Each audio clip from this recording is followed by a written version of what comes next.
ప్రభునందు నాకు అత్యంత ప్రియమైనటువంటి వారులారా, మన ప్రభువును రక్షకుడైనటువంటి యేసుక్రీస్తు వారి యొక్క శుభనామంలో మీ అందరికీ నా హృదయపూర్వకమైన శుభములు, వందనములు తెలియజేస్తున్నాను.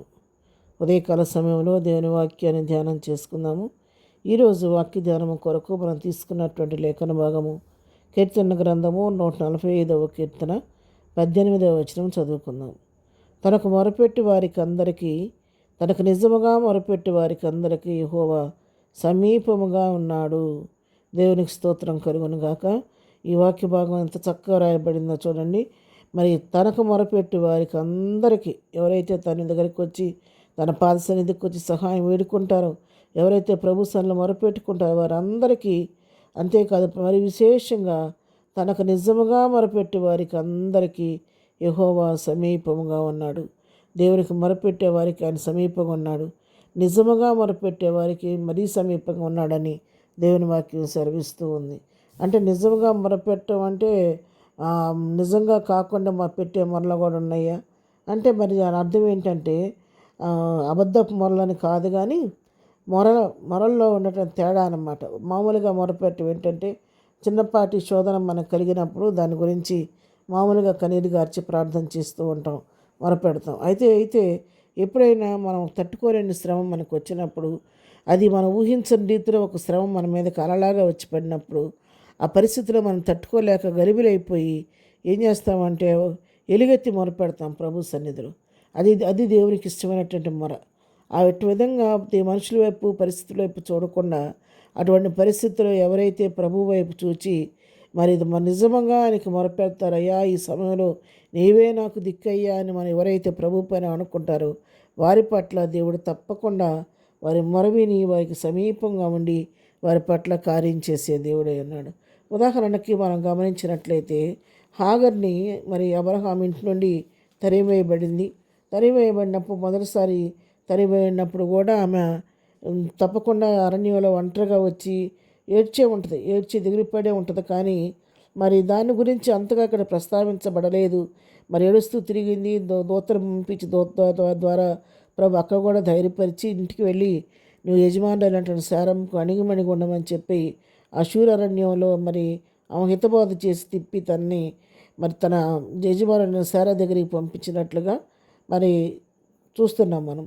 అయితే ఎప్పుడైతే కుమారునితో కూడా మరి తను బయటకు వచ్చేసి రెండవసారి బయటకు వచ్చినప్పుడు ఆ కుమారుని తీసుకొచ్చేటప్పుడు ఏమీ ఇవ్వలేదు పాపం.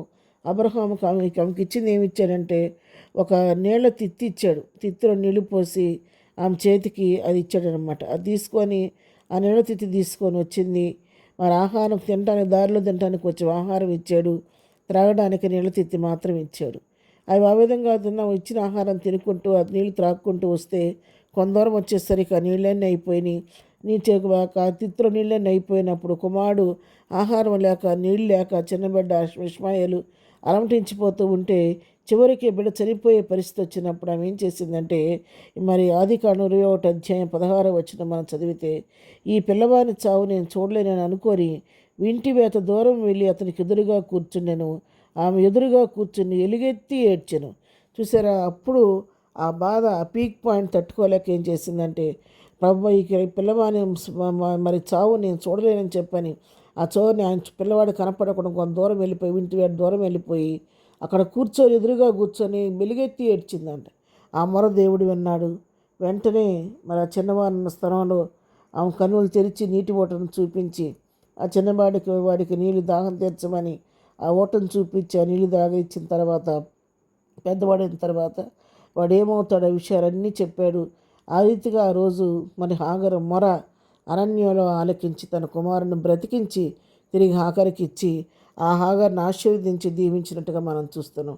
ఆ విధంగానే తనకు మొరపెట్టి వారికి అందరికీ, తన నిజంగా మొరపెట్టి వారందరికీ ఆయన సహాయకుడు. కాబట్టి మనం కూడా మనకు ఎదురవుతున్న పరిస్థితి దేనికి కృంగిపోకుండా సహాయం చేయగలిగిన దేవునికి ఎలుగెత్తి మొరపెడితే నీ జీవితంలో నా జీవితంలో కూడా ఆయన కార్యం చేసే దేవుడై ఉన్నాడు. ఆ విధంగా ప్రార్థన చేసి ప్రభు కృపల ముందుకు సాగిపోదాం. ప్రార్థన. ప్రేమగానే తండ్రి, పరిశుద్ధ మా ప్రభాన్ని పరిశుద్ధ పాదములకు వందనాలు. ఉదయకాల వాక్యం పెట్టిన పిల్లలందరినీ దీవించి ఆశీర్వదించండి. ప్రతి బిడ్డకి వారి పరిస్థితి తగిన రీతిగా ఎలుగెత్తి సన్నిధిలో మొరపెట్టి నిజముగా మొరపెట్టి జయం పొందుకునే కృప ప్రతి వారికి దయచేసి వారి సమస్యలను పరిష్కరించండి. ప్రతి వారికి వర్షం ఆరోగ్యం దయచేయండి. ఏదైనా బర్త్డే ప్రభా మ్యారేజ్ జరుపుకున్న బిడ్డలు దీవించి వారి కుటుంబాల ఆశీర్వాద దీవెన నెమ్మది కలుగు చేయండి. ఎగ్జామ్స్ రాస్తున్న బిడ్డలందరికీ ప్రత్యేకమైన జ్ఞానం దయచేయండి. సమస్యలను విడిపించండి, దుఃఖాలను ఓదార్చమని, ప్రతి వారి అవసరం మీ నామలో తీర్చమని యేసునామలో ప్రార్థించడిగి పొందుకొని ఉన్నాము తండ్రి. ఆమెన్. ప్రభు కృప సదాకాలము మనందరికీ తోడయుండి నడిపించునుగాక. ఆమెన్.